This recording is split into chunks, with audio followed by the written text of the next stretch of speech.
মসফুল ভাই আমাকে কমেন্টের মাধ্যমে সালাম দিয়েছে।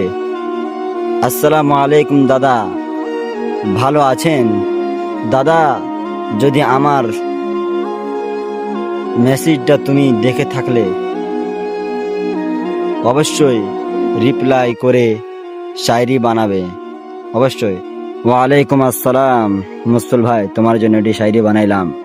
মসফুল ভাই আমার নিলেন খোঁজ, কমে গেল না আমার মাথার বোঝ। সালাম দিয়ে আমার বাড়িয়ে দিলে ভাই তোমার এ ভালোবাসায়।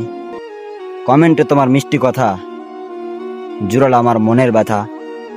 এমন আপন ভাই পেলে জীবন হয়ে যাবে ফুলের মেলা। দোয়া করি ভাইয়ের তরে সুখী যেন থাকে ঘরে, সারা জীবন এইভাবে যেন ভাইয়ের মতন ভাইয়ের সম্পর্ক এইভাবে রহে।